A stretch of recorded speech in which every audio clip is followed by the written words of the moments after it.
Estadual da Paraíba, a Associação dos Arquivistas da Paraíba, a Associação de Arquivologia ou dos Arquivistas?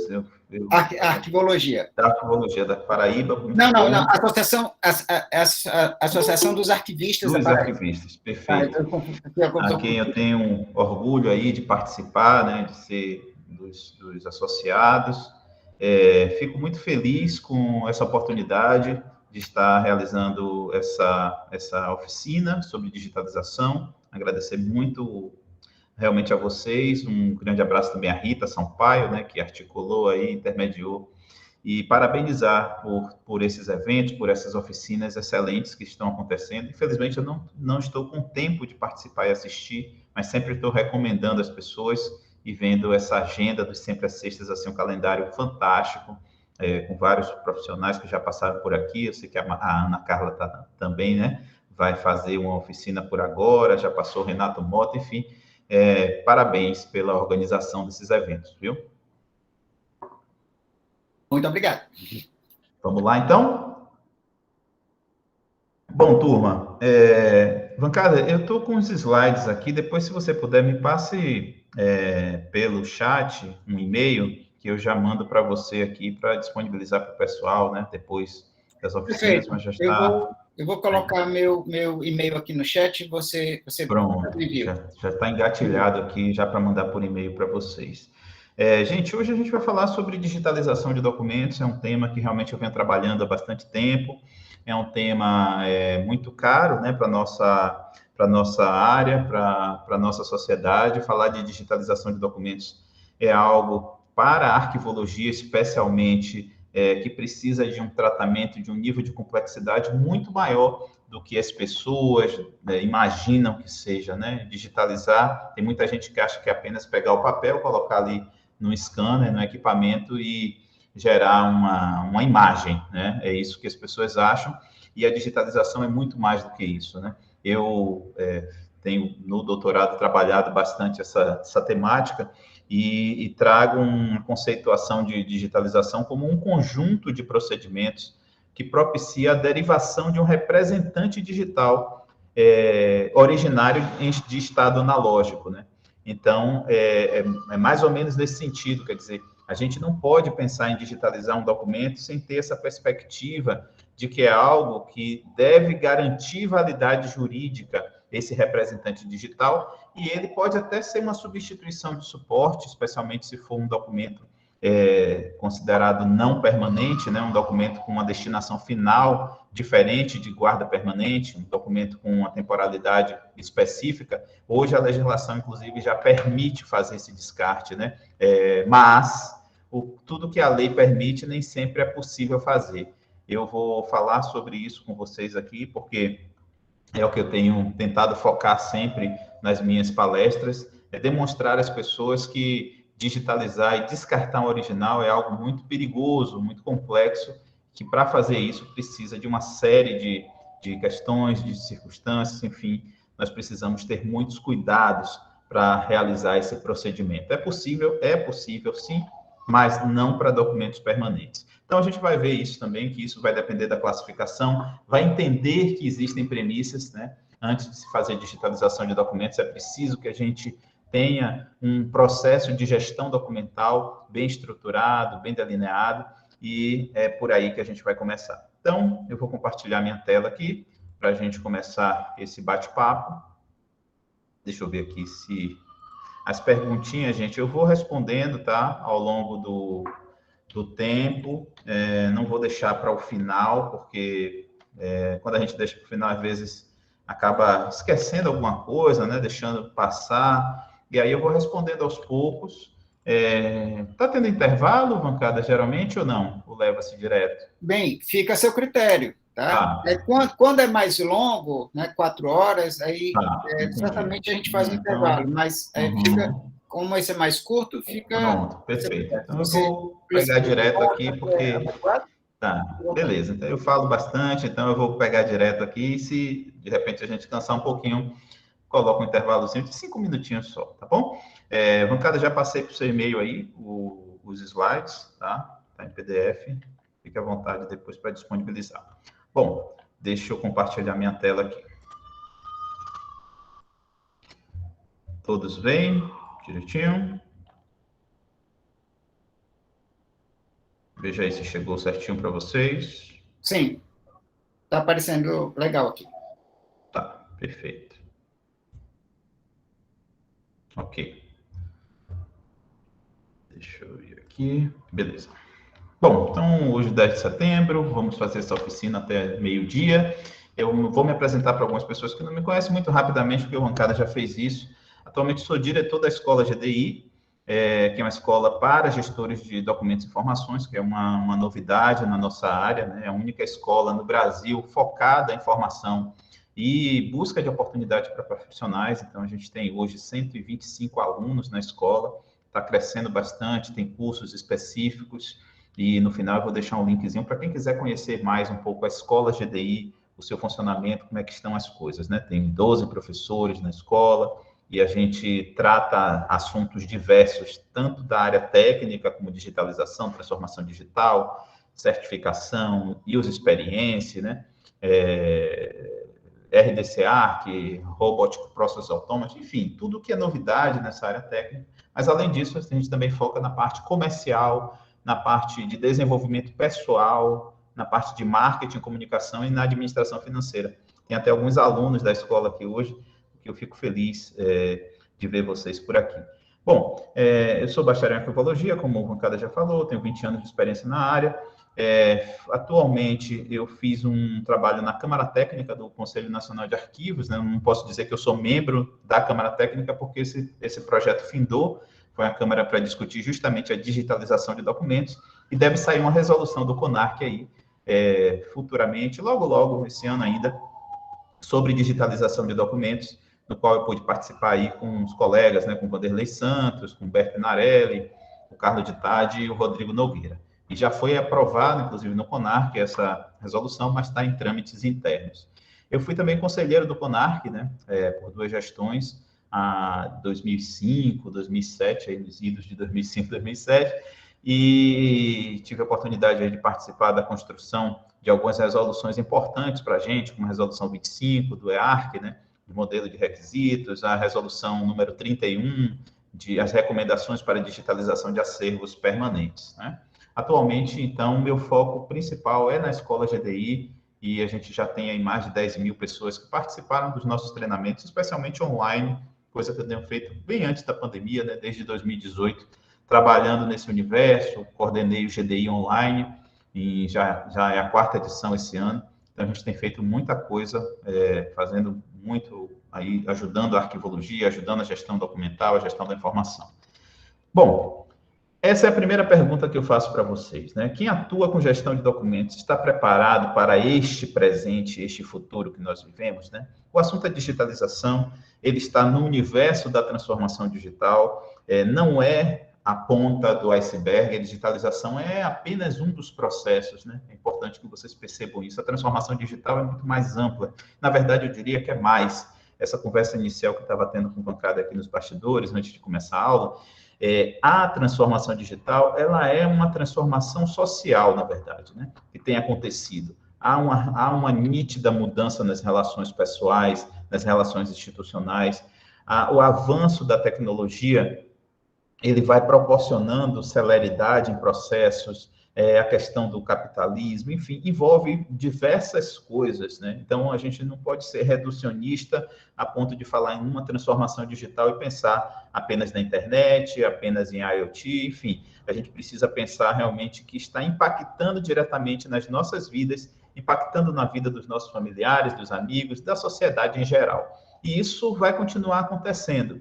E esse é o papel do profissional da informação, entender esse processo e participar, ser protagonista, ser ativo, agente, autor, no sentido de contribuir com melhorias, porque assim como tem coisas boas acontecendo, tem muitas coisas que são ruins, né? Tem muita gente mal aí fazendo coisas erradas, se aproveitando de determinadas situações. Olha o fake news aí, olha tanta coisa errada acontecendo, né?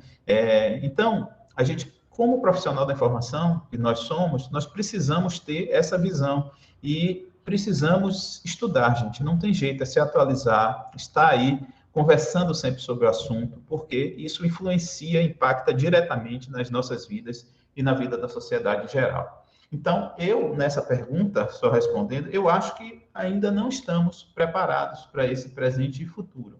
Acho que a gente precisa se preparar cada vez mais e sem também essa coisa louca, né? Ah, meu Deus, como é que tá? Não, você precisa realmente perceber até onde pode ir, claro, dentro das suas possibilidades, mas encarar o seu papel, que é o papel do acesso à informação, né?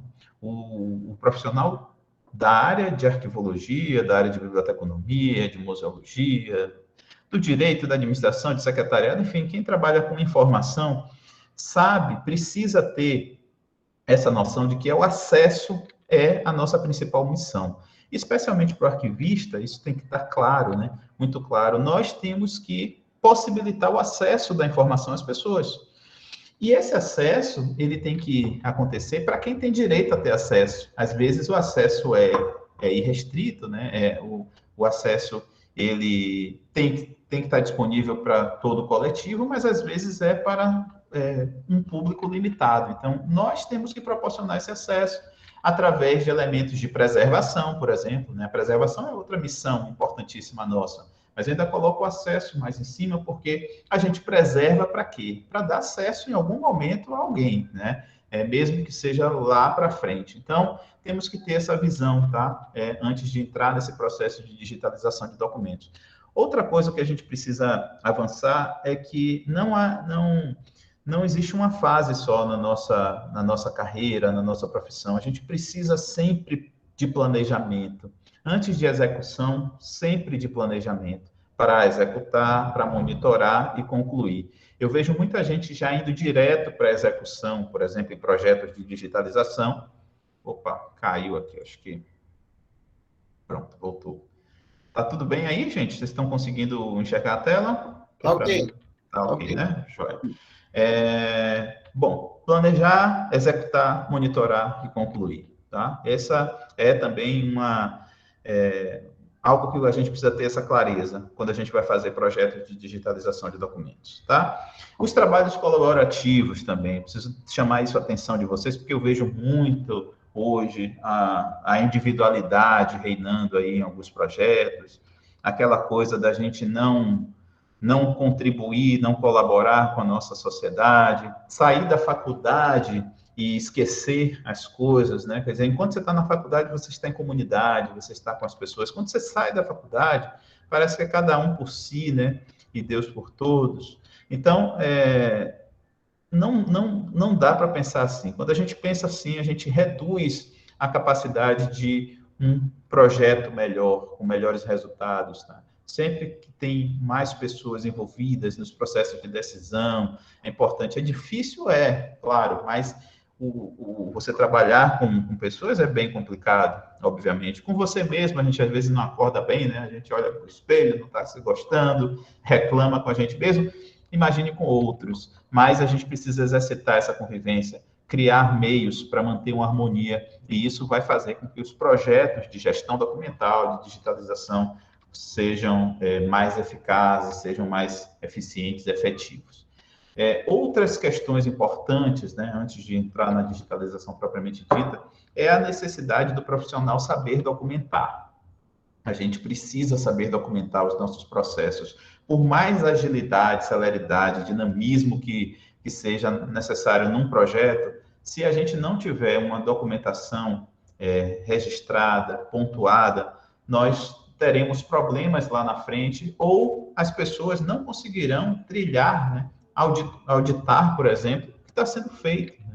Então, apesar de sermos da área da informação, de sermos arquivistas, eu não sei se só tem arquivista aqui, gente, estudantes de arquivologia, ou tem outras áreas? Eu sou sociólogo. Ah, que maravilha! Muito bom. E quem mais? E o restante do público, bancada? Tem outras profissões aqui? Deixa eu dar uma olhada no chat para ver. Bibliotecário, maravilha. Ó, arquivologia, show de bola. Pronto, beleza. Então, é bom que eu estou falando com um público heterogêneo, né? Maravilha. Então, a gente precisa saber documentar. A casa de ferreiro, espelho de pau, né? Às vezes, o profissional da informação não documenta, às vezes, os processos. A área de saúde se documenta muito mais. Eu estou falando, por exemplo, de POPs, né? Procedimentos operacionais padrões. Você vai numa área da saúde, você vê lá a equipe de enfermagem toda com seus procedimentos operacionais certinhos ali, registrados, né? Para que se possa seguir. Na área de arquivo, não. Parece que cada um vai fazendo de um jeito. A classificação e a tabela de temporalidade parece que são os únicos instrumentos que tem por aí. Os manuais de gestão documental ou são muito acadêmicos ou ficam na gaveta. Quer dizer, a gente precisa realmente documentar para ter melhores projetos, melhores resultados. O diagnóstico também é um ponto que não é tão bem tratado, parece assim ser algo menos, ser algo mais reducionista, ser algo menos importante. Não é, ele é o início de todo o processo, né? De digitalização, por exemplo. Para mim é impossível a gente trabalhar com a digitalização de documentos se a gente não faz um bom diagnóstico situacional, né? Isso lá na Escola GDI, a gente tem até um GT, um grupo de trabalho trabalhando, discutindo e trazendo aí um aplicativo para ajudar profissionais da informação a fazerem diagnósticos na área de arquivos, né? E é preciso a gente avançar nesse ponto. Quando a gente vai numa consulta médica, a primeira coisa que o profissional da área da medicina vai fazer é perguntar a você o que é que você tem, o que é que você está sentindo, o que é que está acontecendo. A partir disso, ele vai auscultar, auscultar você, ele vai aferir sua pressão, né? E aí ele vai passar exames para saber o que você tem. Isso é um diagnóstico. A partir dos exames, dos resultados, é que ele tem condição de apresentar para você uma solução para o seu problema. Mesmo que ele apresente paliativamente, né, naquela primeira consulta, um remédio para você tomar, é paliativo, né? Então, se você trouxer isso para o universo da área de arquivos, de bibliotecas, isso vai ser a mesma coisa. A gente precisa entender quais são os problemas que estão ali, qual é a situação atual, para poder apresentar as propostas. E o que a gente tem visto na digitalização de documentos é algo completamente fora desse universo. São as licitações com termos de referência já prontos, sem o diagnóstico propriamente dito, né, bem feito. Tem um copiar-colar aí de outras instituições, de outros TRs, projetos básicos ruins, e achando que digitalizar tudo resolve o problema. Então, é preciso realmente ter esse diagnóstico para entender até se é necessário digitalizar, porque nem tudo vai ser necessário fazer digitalização. O mapeamento de processos, né, também é algo fundamental na nossa perspectiva arquivística, na nossa perspectiva de projetos de digitalização de documentos. Conhecimentos gerais específicos, eu já falei aqui no início, o quão é importante nós estarmos antenados, inteirados, ativos, protagonizando, para que possamos realmente ter melhores resultados. Hoje a gente precisa ter conhecimentos gerais, sim, para poder conversar, dialogar, para trazer as pessoas para nosso lado, porque parece que há, assim, uma grande disputa, né, entre aqueles que não entendem a importância da gestão documental, a importância da gestão da informação, e aqueles poucos, né, parece que esse universo é bem maior, e aqueles poucos que têm esse domínio, têm essas informações, mas às vezes não conseguem, digamos assim, convencer, contaminar esse outro público, porque os argumentos talvez sejam frágeis. Então, quando você tem mais conhecimentos gerais, quando você tem conhecimentos específicos também, quando você começa a documentar, quando você tem indicadores, você vai conseguindo convencer mais as pessoas, porque você está em cima de algo concreto, algo mais estruturado. O papel, gente, ele está deixando de ser o principal suporte de registro da informação, né? E agora? Está deixando de ser, né? Eu não vou dizer que ele deixou de ser completamente, ou ele acabou, né? Porque o papel, ele dura, e eu acredito que ainda vai durar por bastante tempo, especialmente quando a gente está se falando de documentos de natureza permanente, o nome já diz, né? Mesmo que você digitalize os documentos permanentes, eles não podem ser descartados, né?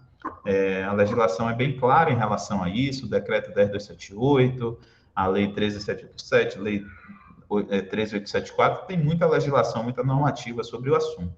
Então, não pode digitalizar e descartar um documento original de natureza classificado como documento permanente. Mas o que a gente vê é que a produção de documentos hoje é nato digital, né? A produção é de nato digitais, ou NAT digitais, como alguns falam.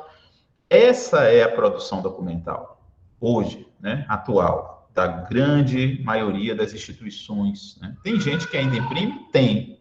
Mas tem muita gente que gera o nato digital e mantém lá. E às vezes até o nato digital já nasce problemático, né? Já nasce sem os metadados corretos, sem uma boa nomenclatura, sem um repositório confiável, né?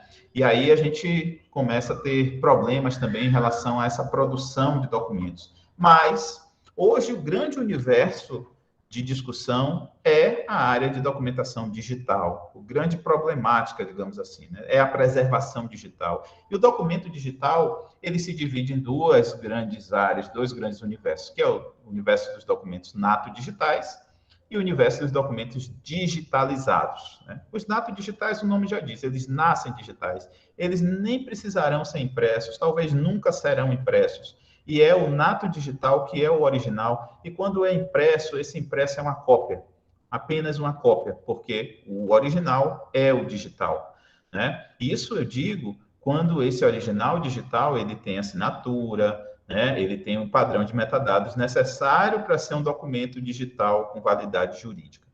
O documento digitalizado, ele nasce analógico. Eu não gosto de chamar de físico, né?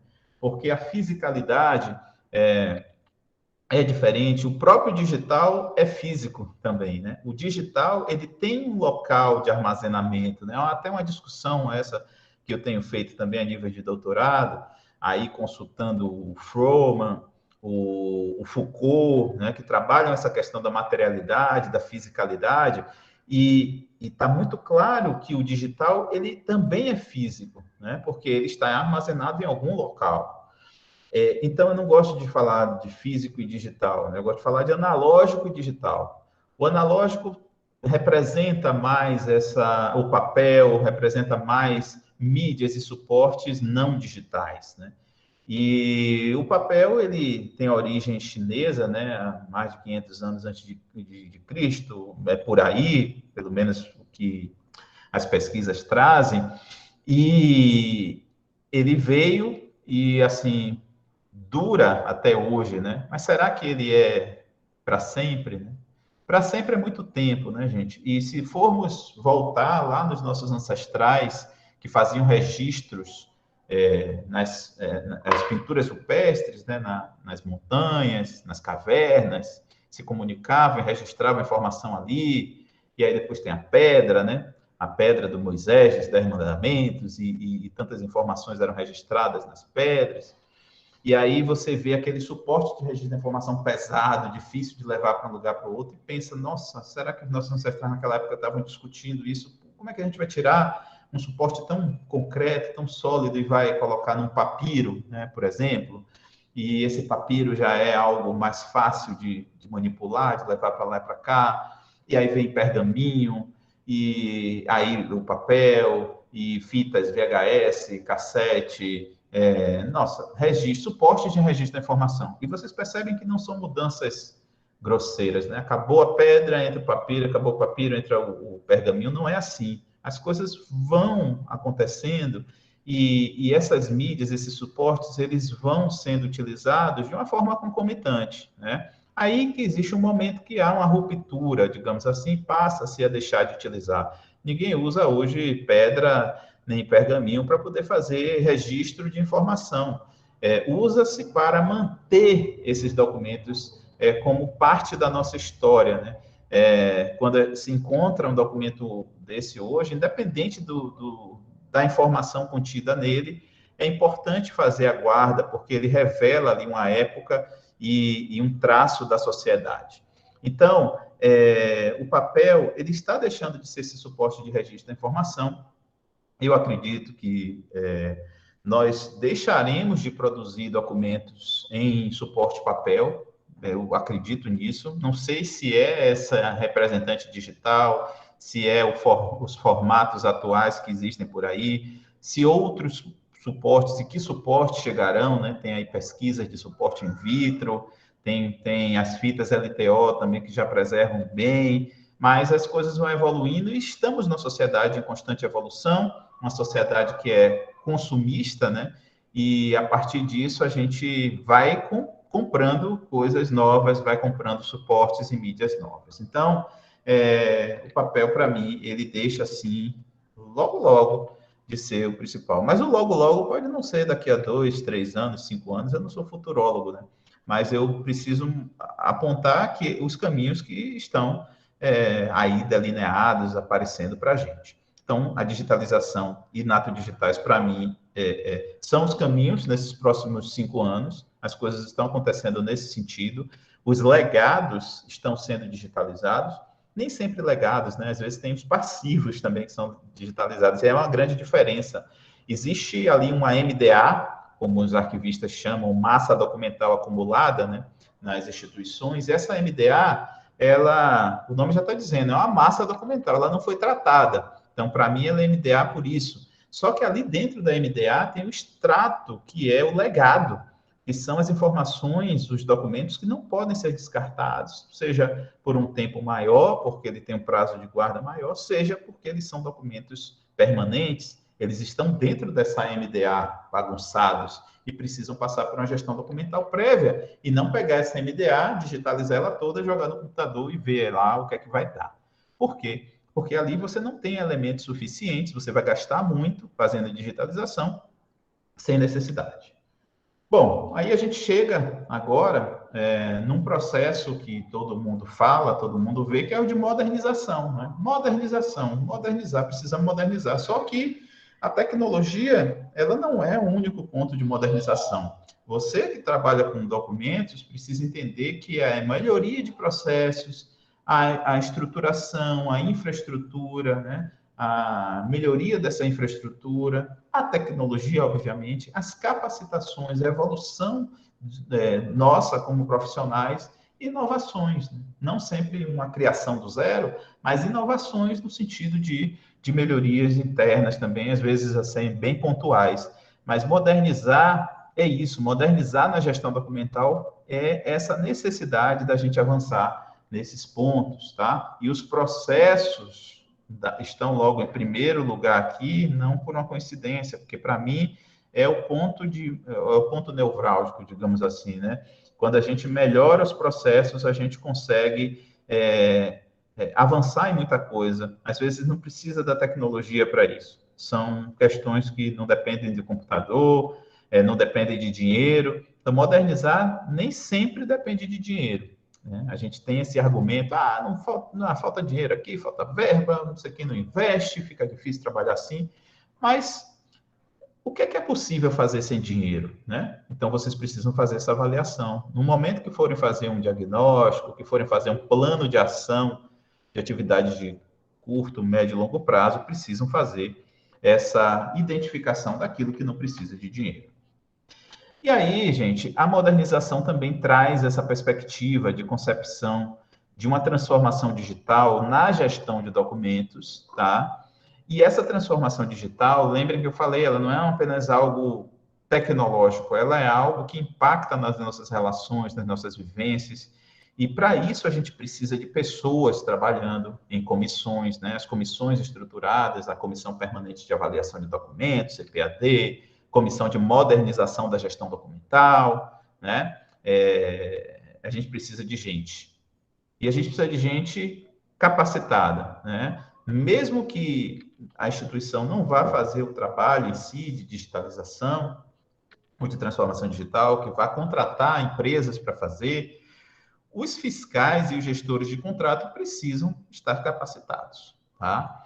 E a partir disso, nós temos que fazer esse diagnóstico, como eu já falei, é um diagnóstico para entender, um diagnóstico situacional, é uma tomografia computadorizada, né? Nem só um raio-x, né? É algo mais complexo que envolve um detalhamento de informações para que a gente possa... É claro que essa oficina de 2 horas eu não consigo chegar nos níveis de apresentação aqui, porque só esse curso aqui que eu estou falando com vocês tem 120 horas, né?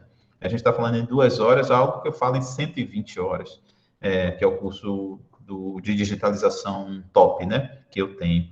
mas aí eu esmiuço cada fase dessa, enfim, mas a gente está fazendo esse extrato, esse resumo aqui, que é importante para vocês terem essa dimensão, né? Esses 10 passos da transformação digital, então, eles perpassam primeiro por esses pontos, né? Comissões, diagnósticos, capacitações e um programa basilar, que é um plano de ação de curto, médio e longo prazo. A partir do diagnóstico que você faz, você precisa identificar o que é possível fazer dentro das condições financeiras que se tem, das condições de equipe, de material. O que é que falta? Inclusive, dizer isso no plano de ação. Falta equipe, falta material. O que é que a gente pode começar primeiro? Quais são as ações de curto prazo, de médio prazo e de longo prazo?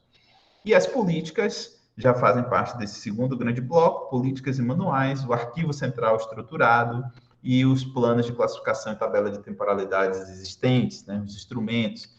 Esses pontos aqui também são bem importantes para a transformação digital. Quando a gente tem um arquivo central pulsante, com capacidade de tomada de decisão, com capacidade de ser um local em que a informação, em que os documentos são bem tratados e não apenas um depósito, um local que se guarda ali e deixa para ver se vai precisar algum dia, você tem uma instituição mais forte, você tem uma instituição que tem menos gastos, que tem mais lucratividade, porque arquivo, sim, pode ajudar nesse processo de melhorar tanto questões internas, processos internos, quanto decisivamente nas atividades finalísticas da instituição, seja pública, seja privada. As políticas e manuais também são algo fundamentais, né? Eu diria que os programas também, existem diferenças entre política, entre programa, entre manuais, são fundamentais estarem estruturados e implementados. Não adianta estar escrito, tem que implementar. Política é a diretriz, ou são as diretrizes, né, da gestão documental. Os programas são os instrumentos, a estrutura, tudo que envolve essa gestão de documentos internamente. Inclusive, os próprios planos de classificação, tabelas, manuais, estão dentro de um programa de gestão documental. E os manuais demonstram procedimentos, demonstram estruturações para que você faça, né? É o mão na massa, é como deve ser feito, por que deve ser feito e quem deve fazer. Os planos de classificação e tabela, a gente já tem atividades meio, algumas coisas, a portaria 47 do Arquivo Nacional, né, que trata da questão do plano de classificação, que substituiu a resolução 14 do CONARC, a portaria 47 é do ano passado. Nós temos como atividade meio, então, para a área federal, né, nós temos essa portaria. Nas áreas estaduais, tem muitos governos que possuem os seus planos de classificação atividades meio, outros não, seguem, às vezes, a portaria 47. Tem as atividades finalísticas, que é um problema maior, porque a atividade finalística, o nome já diz, né? A partir daquilo que a instituição foi criada. O motivo, qual é o motivo dessa instituição existir? É essa finalidade que impacta diretamente na produção documental. O documento ele é produzido a partir de uma atividade, né? A partir de funções, de atividades internas. Faz sentido existir documentos se não forem para resolver, para trabalhar nessa perspectiva de atividades e funções. Então, esse é um ponto também nevrálgico, porque nós temos aí muitas instituições sem os seus planos de classificação e tabela de temporalidade. E precisam ter, mesmo que sejam privadas, não é que é obrigatório ter as privadas, né? As públicas, sim, precisa ter obrigatoriamente. As privadas, não. Mas é extremamente recomendável que tenha, para poder facilitar internamente essa gestão documental, esse descarte mais estruturado, né, qualificado de documentos. Os projetos específicos aí vêm a partir desse plano de ação, porque aqui eu vou dizer, olha, eu preciso fazer nesse primeiro ano uma digitalização de uma área de RH. Eu preciso fazer nesse primeiro ano a digitalização da área de contabilidade. E aqui é um projeto específico para cada coisa, tá? Os softwares de gestão de preservação de documentos digitais, vocês veem que fica aqui num quarto bloco, em separado, mas eles são, talvez, o que as pessoas comuns, né, eu vou colocar aqui que nós não somos pessoas comuns que estamos nessa sala, porque somos pessoas que têm o entendimento de que é preciso fazer uma gestão documental prévia. As pessoas comuns, acham que é isso aqui que resolve o problema, o software apenas, né? E GED, né? Não sabe nem o que é um CIGAD ou um RDC Arc, né? O GED, que é o gerenciamento do sistema, o software de gerenciamento eletrônico de documentos, ou Enterprise de Content Management, né?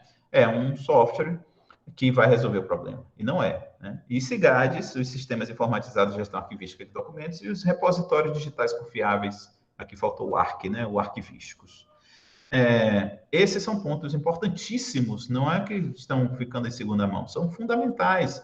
Mas sem isso tudo aqui, a gente não adianta ter software, porque não vai ter garantia de validade jurídica desses documentos, não vai ter uma gestão documental que possibilite descarte quando necessário, que possibilite a recuperação da informação, tá? Voltando a dizer, se você não faz gestão documental, se você não faz uma boa definição de padronização de nomenclatura, de metadados, como é que você vai recuperar esse documento? Exemplo, em sua casa, seu computador agora, seu celular, você consegue achar as fotografias que tirou, o documento que recebeu por e-mail de alguém, assim, com facilidade?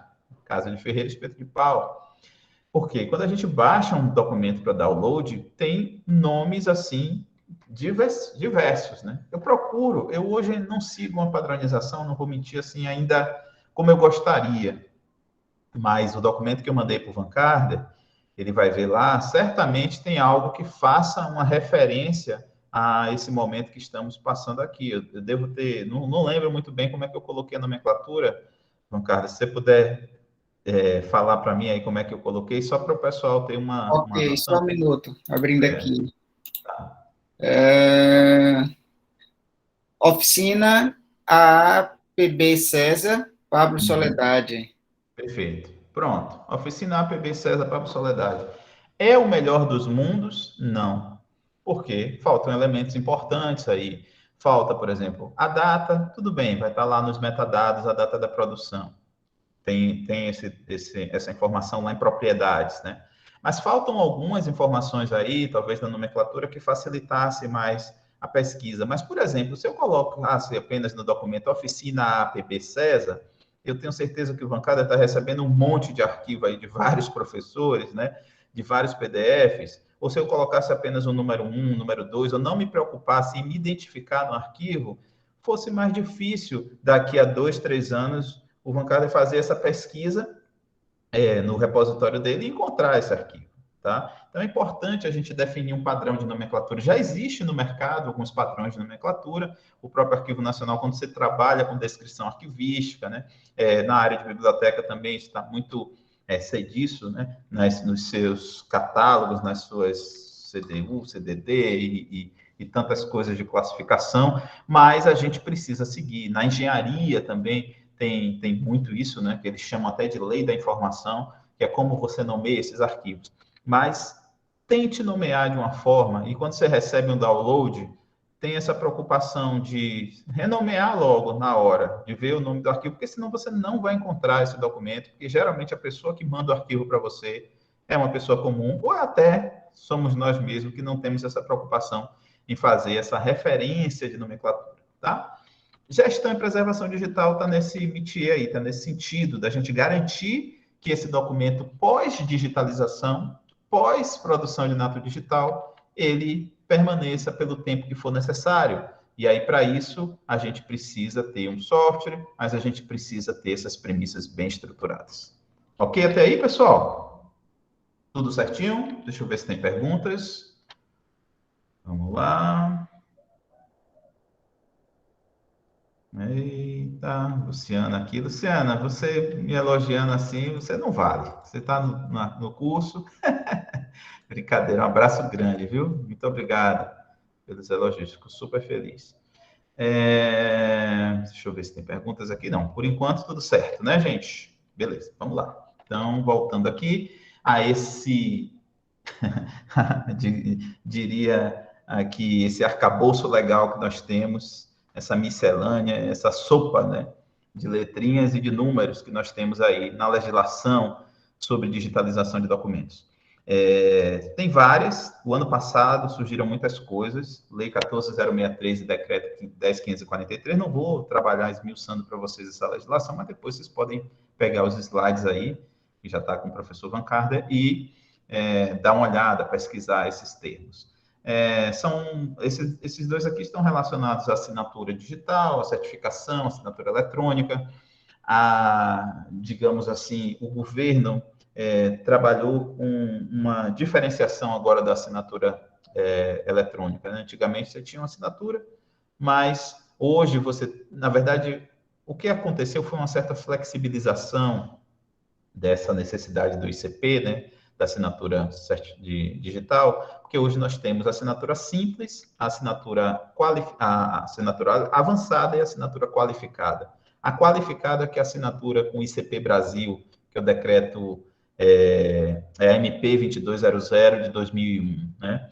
Então, a avançada é o ICP, é aquele certificado A1, A3 que você pega nas instituições, seja com tokenzinho, seja com cartão ou um arquivo digital. A simples e essa assinatura avançada, na verdade, que não é o ICP, o ICP é qualificada, né? Desculpem, só deixando claro, qualificada é o ICP. E a avançada é uma assinatura com criptografia e tal, que aí, enfim, precisa avançar mais um pouco nesse tema, né? E a simples é um login, somente senha. Isso daqui é importante para a área documental, tá? Muito importante. Assim como as outras também. Você tem uma lei 13.874 e a lei 12.082. Essas duas leis são leis sobre digitalização de documentos, sendo que a 12.082, ela trazia uma redação na qual ela foi alterada por essa 13.874, e com ela, sim, existe a possibilidade do descarte do original. Só a partir da lei 13.874, com os regramentos que ela trouxe, é que é possível descartar o original após a digitalização, desde que ele não seja um documento permanente. E aí já entra questões arquivísticas, mas como é que esse documento é permanente? Com classificação. Aí precisa da tabela de temporalidade, precisa do plano de classificação e precisa da tabela de temporalidade. Como é que eu vou dizer se esse documento é permanente se eu não sei, se ele não tem uma temporalidade ali definida, porque não há o instrumento arquivístico, né? E, além disso, precisa de avaliação documental, né? Não adianta ter tabela de temporalidade se você não tem uma comissão permanente de avaliação de documentos preparada, capacitada para avaliar.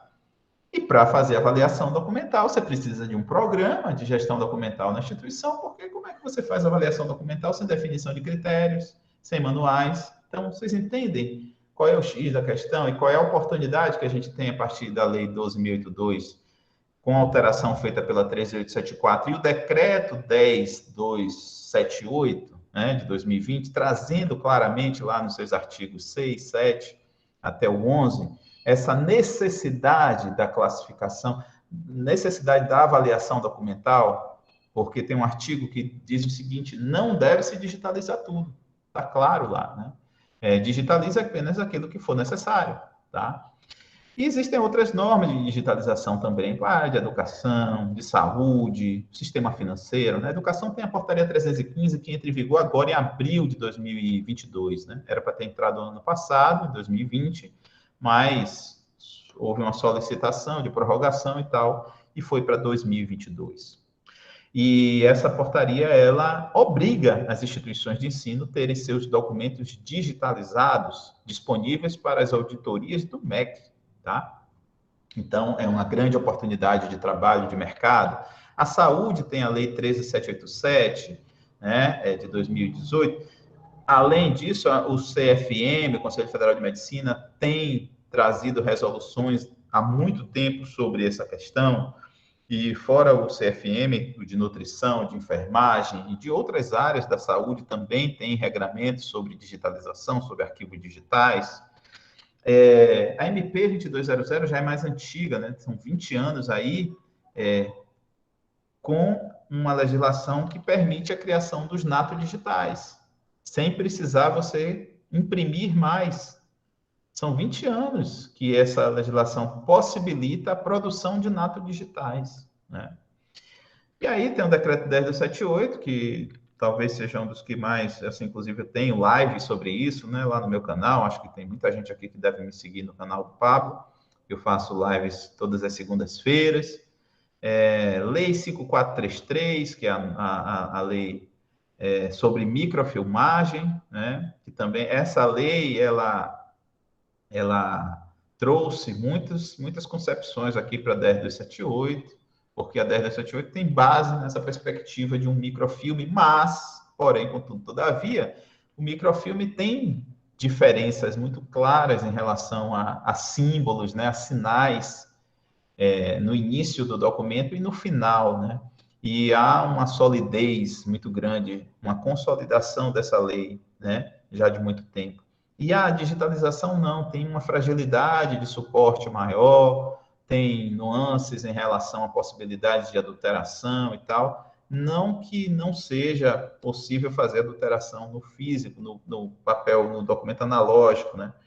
No papel, mas o meio digital possibilita muitas coisas, é alvo de hackers sempre, e por mais que você tenha a segurança da informação, hoje as maiores instituições dos Estados Unidos, inclusive, sofrem ataques de hacker diariamente. Imagine nossa casa, ou nossa empresa, ou nosso instituto, nossa instituição pequenininha, né? E aí temos o decreto 10.148, de Comissão Permanente de Avaliação, resoluções do Conselho Nacional de Justiça, nossa, é muita coisa. E ainda vem LGPD, né, gente? Tem LGPD, com a questão dos dados pessoais, que estão internamente contidos nos documentos. Então, como é que a gente trata isso quando a gente fala de digitalização? Como é que eu pego o prontuário do paciente, digitalizo ele todo, disponibilizo no sistema, no repositório digital, e todo mundo tem acesso a ele internamente no hospital, né? Basta ter o login e senha. E os dados sensíveis que estão ali dentro, né? E como é que a gente faz essa anonimização desses dados? Tudo isso tem a ver com a digitalização, né? LGPD, as portarias do Arquivo Nacional e tudo mais.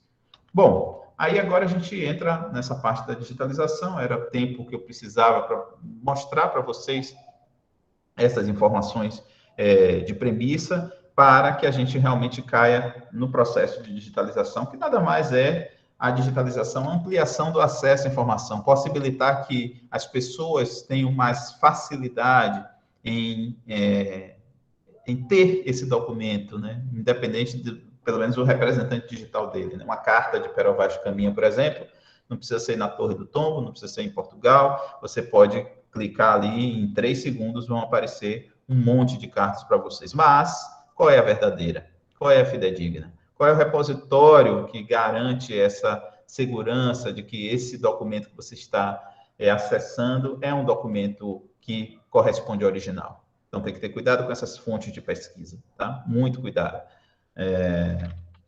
Além disso, o papel, a digitalização, ela vai ajudar a fazer uma redução de aquisição e de uso do papel. A partir do momento que você tem uma digitalização estruturada, né, qualificada, você vai parar de comprar, você vai parar de usar o papel. Hoje, vários sistemas já permitem isso. O SEI, por exemplo, na área pública, tem se destacado em relação a isso, apesar de não ser um SIGAD, né, não ser um sistema informatizado de gestão arquivística, terem falhas, há um esforço no sentido, né, de melhorias, especialmente de classificação, porque tem muita coisa que entra no SEI, mas eu não sei se eu sei, né?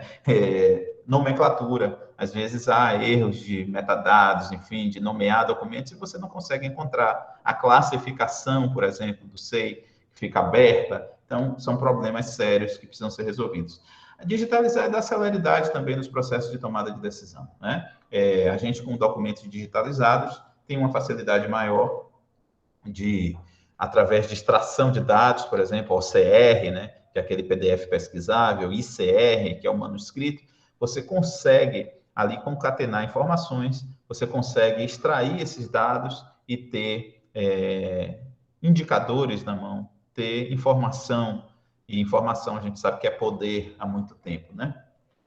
Virou até clichê, dizer que a informação é mais cara do que petróleo, mais valiosa do que petróleo, mas é de fato, porque a partir da informação você consegue ter ali resultados financeiros, lucratividade, reduzir perdas. Digitalizar é também evitar o manuseio desse documento histórico, raro. Imagine a Carta de Perovskaya de Caminha sendo manuseada pelos 200 milhões de brasileiros, né? Ia dar ruim, né? Não existiria mais carta, não existiria mais um documento histórico se esse manuseio fosse feito assim. Então, você tem um documento digital, um representante digital desse original, com valor, né, legal, com a garantia de que esse repositório que você está pesquisando é um repositório fidedigno, para que você possa fazer suas pesquisas. Claro que vão ter historiadores, né? Vão ter profissionais da área da sociologia, né? Que gostam de colocar a mão na massa, de visualizar aquilo acontecendo. Mas você, claro, que vai reduzir esse acesso às pessoas que, de fato, precisam desse manuseio, precisam identificar os valores extrínsecos do documento. Quem estudou isso sabe que o documento tem valor intrínseco e tem valor extrínseco, né? Os extrínsecos estão relacionados à sua forma, ao seu tipo de papel, a sinais, a símbolos, né? Que estão ali contidos, e não a informação interna, que aí sim é o valor intrínseco. Bom, possibilitar o descarte qualificado do original sem valor histórico também faz parte das, digamos, funcionalidades, das necessidades de se fazer digitalização. Aí você tem uma foto legal de prontuários do paciente, né? Organizados por dígito e numeração e cor, né? Para facilitar a visualização. Aqui a gente não vai entender muito bem, mas quem trabalha com isso sabe que qualquer mudançazinha de cor drástica tem algum erro aí de arquivamento. Então, esse documento, quando ele é digitalizado, um prontuário, por exemplo, que na legislação, apesar de não ter uma tabela finalística, mas na lei, 20 anos de guarda, né, a partir do último atendimento, ou seja, eu quero dizer que o prontuário, então, ele não é um documento de valor permanente, ele é um documento que tem prazo de guarda, né, fechado, são 20 anos a partir do último atendimento, ou seja, você pode descartar esse prontuário do paciente, inclusive no primeiro ano, no segundo ano de guarda dele, desde que a digitalização de documentos tenha sido feita de uma forma estruturada, com base no decreto 10.278, nas outras legislações, e que permita, sim, um descarte desse original, porque a sua instituição tem maturidade suficiente para poder fazer preservação digital. Maturidade suficiente para fazer preservação digital. Não é por causa da lei, né? O decreto 10.278 permite, mas será que estamos preparados hoje? E eu digo já você de cara que eu não conheço instituições hoje plenamente preparadas para fazer descarte de original, se elas não tiverem política de preservação digital estruturada, política de segurança da informação, política de acesso. Então, é preciso ter uma maturidade muito grande para fazer digitalização e descartar o documento original. É preciso ter maturidade suficiente para descartar o original. Então, estou pegando muito nesse ponto, porque vocês, como profissionais da informação, precisam levar esse discurso para os institutos, para as empresas que vocês atuam, né? Será que estamos preparados? Porque quando a gente fala em descartar o original e dizer que esse digitalizado confere com esse original, nunca mais a gente vai ter o original para poder avaliar. Então, esse digitalizado, ele passa a ter o valor legal e ele, digamos, ele substitui esse suporte original. E essa digitalização de substituição de suporte é que é a mais perigosa. Eu não estou dizendo para você não fazer, só estou dizendo que é preciso ter maturidade. E para isso é preciso ter uma relação muito forte entre a área de tecnologia da informação, entre a área de gestão documental, entre a administração da instituição, entre o jurídico da instituição. Então, maturidade significa isso. Está pronto, está preparado para garantir que esse documento digital, seja digitalizado ou nato digital, esteja acessível no momento que você precisar e pelo tempo legal de guarda deste documento digital. Até aí tudo bem, pessoal? Deixa eu ver aqui os comentários, se está tudo certinho.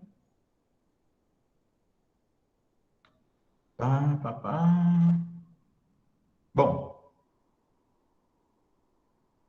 show. Então, tá tudo ok. Deixa eu ver. Alguma pergunta, gente? Se quiserem também abrir o microfone para perguntar alguma coisa. Por enquanto, tá tudo ok. Concorda ou sem corda? Beleza. Continuando aqui a nossa apresentação.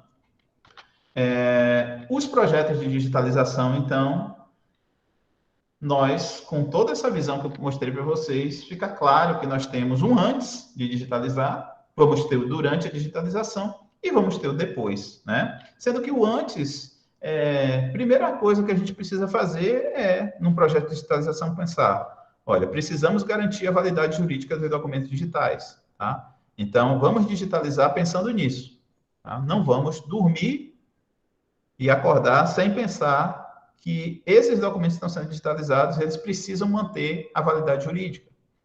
E o antes é você definir metas. Ontem a gente fez, inclusive, uma oficina sobre metas e planejamentos, né, Luciana? Lá na trilha da digitalização, um evento que eu estou coordenando. Está acontecendo hoje de tarde, inclusive, tem palestras. E a gente está fazendo a trilha mesmo, que são as etapas de todo o processo. E aí falei de metas e planejamento. É importante, no antes, a gente definir direitinho isso. Quantos documentos nós temos para digitalizar? Em qual tempo a gente vai precisar? Qual é a estrutura que a gente tem? Pessoal, equipamentos, né? As metodologias que vamos utilizar para esses projetos. Os tipos de scanners a serem comprados a partir das tipologias documentais, a partir dos formatos internos desse documento, das espessuras, né? Dos quantitativos também. Então, os tipos de scanner influenciam muito as questões de quantidade. Os tipos de software, né? O que, é que a gente vai usar? A gente vai usar captura, qual tipo de software de captura? O Tanner, inclusive, falou isso ontem na palestra. GED, SCM, SIGAD, o que, é que a gente vai usar para fazer repositório, armazenamento, para fazer tramitações. Planilha de formação de preço, independente de você ser empresa ou ser a empresa que está contratando ou a empresa contratada, você precisa ter na ponta do lápis quanto é que você vai gastar, quanto é que vai custar para você, porque é um investimento alto, relativamente alto. Não estou dizendo que não é para fazer, para mim é um investimento que se justifica se o resultado final for bem alcançado, que é o quê? O acesso e a preservação, né? Sempre pensando em acesso e preservação. A legislação e outras normativas, como a gente já viu aí, existem, além de leis, existem ABNTs, né? A ABNT, inclusive, nós tivemos uma consulta pública para essa questão da digitalização, elaboração de termos de referência, né? Também é algo que precisa ser feito antes, discutido, como eu já comentei aqui. O durante, garantia de validade jurídica, continua aí, né? Presente. Durante é você fazer as etapas do processo de digitalização, é você fazer a assinatura e a certificação digital desse documento que é digitalizado e passar por todas essas etapas que a gente vai ver um pouquinho lá para frente.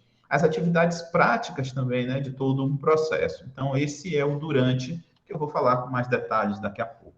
O depois é garantia de validade jurídica. Veja que a garantia de validade jurídica está nas 3 etapas, porque a gente precisa pensar sempre nisso, né? Não tem jeito.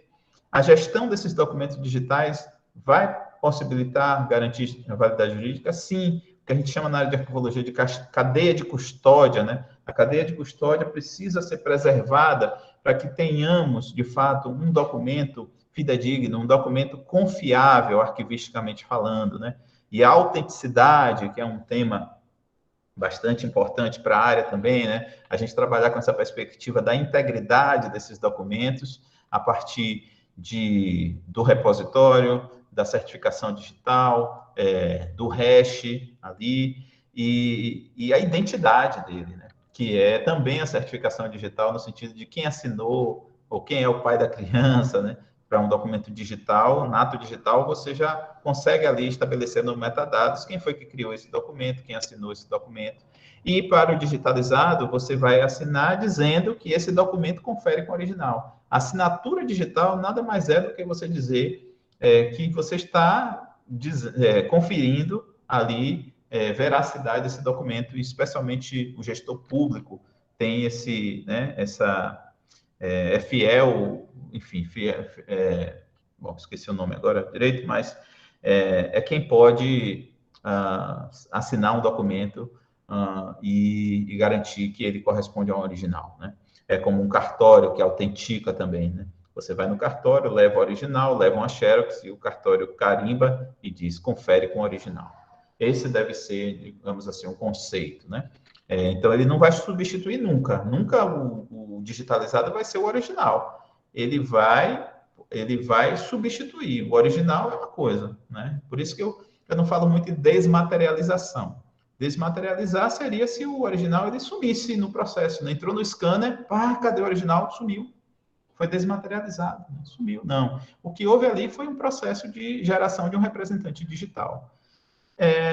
Uma selfie, por exemplo, né? A gente tira uma selfie, a gente não some. O que há ali é uma geração de um representante digital nosso, ali no nosso celular, e que está armazenado em algum local.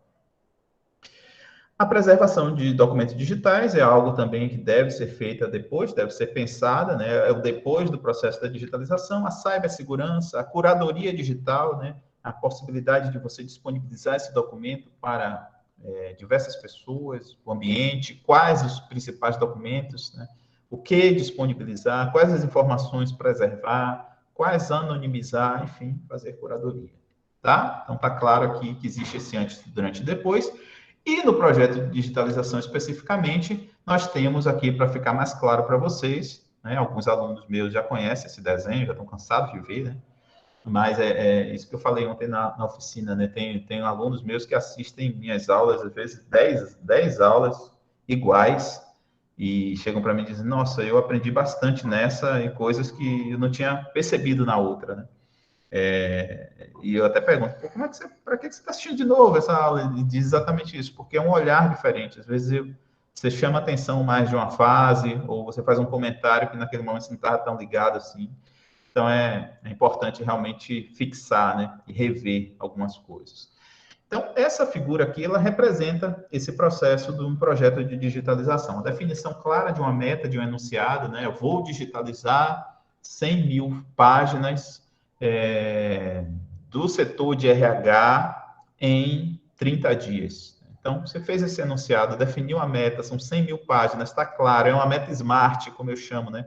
É uma meta que é específica, é mensurável, é alcançável, é relevante e tem um tempo, né? É temporal. Então, você estabeleceu essa meta, você faz um planejamento a partir dessa meta estabelecida. Esse planejamento precisa conter todas aquelas fases que a gente conversou aqui. É preciso ter testes de amostra, né? É preciso ter testes de produção, né? Testes de produção para ver se realmente a gente consegue atingir essa meta. As amostragens serem apresentadas para o cliente antes de começar a fazer uma produção em série. Você pega, faz um lote, faz 2, 3, 15 documentos e mostra para o seu cliente. O cliente pode ser interno ou externo, tá? Falo cliente assim, mas você um arquivo, tem lá um birô de digitalização interno, uma central, e aí você vai digitalizar o documento da contabilidade. Então, a contabilidade é seu cliente. E aí, antes de ficar digitalizando tudo, você digitaliza um pedacinho e mostra a ele. É assim que você quer mesmo? É desse jeito? São esses requisitos? Isso tudo é definido nesse planejamento. Requisitos, alinhamento com o cliente, né? Esses testes de produção e amostragem. Um projeto de digitalização precisa desse tempo para amadurecer.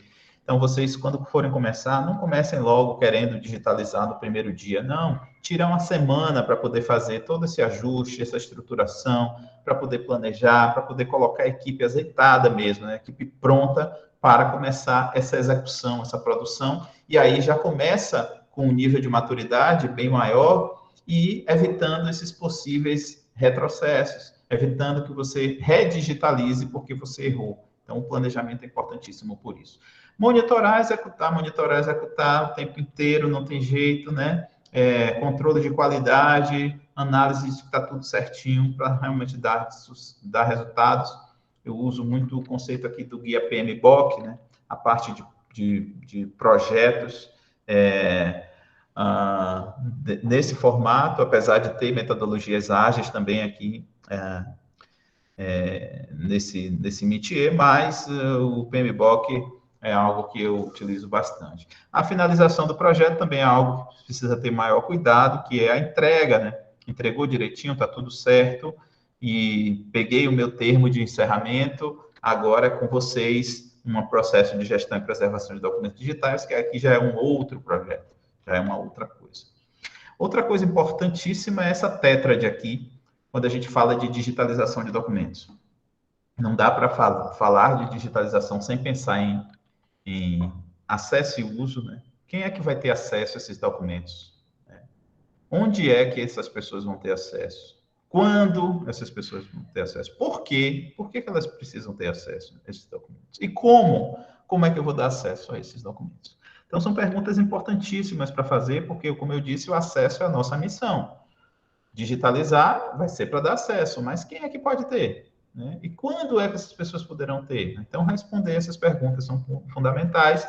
A segurança, né, desse processo toda precisa estar bem estruturada aqui, por isso faz parte dessa tétrade. A preservação, obviamente, né, porque a gente está digitalizando, precisa preservar pelo tempo que for necessário. E compliance.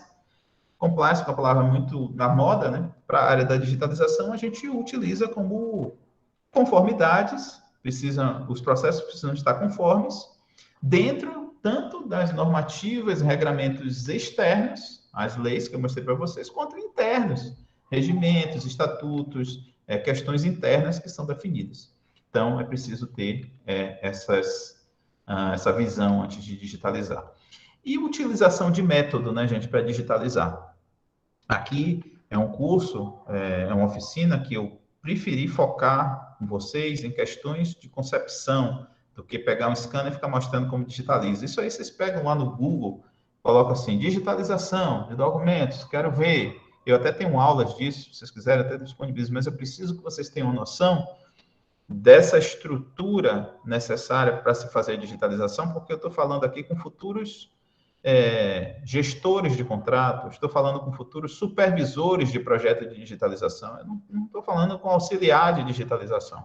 Apesar de repente, ter gente que faz a digitalização como auxiliar hoje, mas eu quero formar, quero trabalhar com pessoas que vão supervisionar, que vão ser responsáveis, que vão poder ter a capacidade de, num projeto de digitalização, mesmo sendo auxiliar de digitalização, que diga ao gestor, ao supervisor, mas isso aqui está errado. Por que a gente não faz um planejamento prévio, né? Por que a gente não tem esse cuidado com a validade jurídica, entendeu? Então, é preciso ter essa noção, e eu acho que, assim, eu optei por trabalhar com vocês com essa perspectiva mais de pano de fundo, né? Esse é o modelo que eu utilizo para produtividade nos projetos de digitalização. Eu penso sempre em qualidade e dinamismo. Esse discurso falacioso de que a grande coisa é a qualidade, na hora da prática é que a gente vê. A turma sai correndo para poder digitalizar rápido e acabar o projeto mais rápido para poder ter os resultados, que é tanto bom para o cliente quanto bom para aquele que está executando. Mas isso é uma falácia. Eu quero ser muito rápido, mas eu quero ter qualidade. Eu quero ter qualidade e quero ser muito rápido. É a junção harmoniosa entre esses dois que vai definir o sucesso do meu projeto de digitalização, que vai definir um projeto eficiente, né, com processos bem estruturados, que vai definir a eficácia com os resultados que eu quero alcançar e que vai definir efetivamente a transformação digital que eu quero gerar nesse projeto de digitalização. Essas são as etapas, esse é o durante o projeto de digitalização, tá?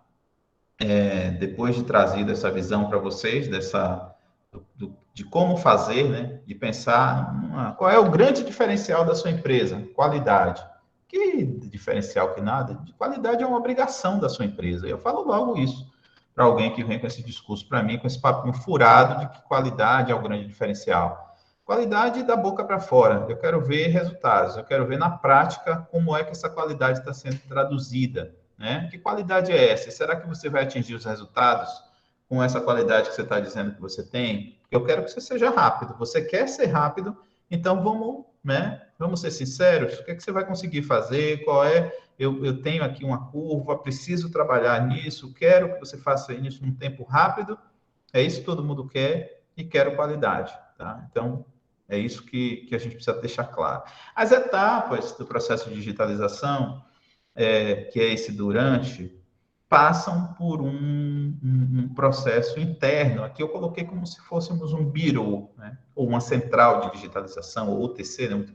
unidade técnica de processamento.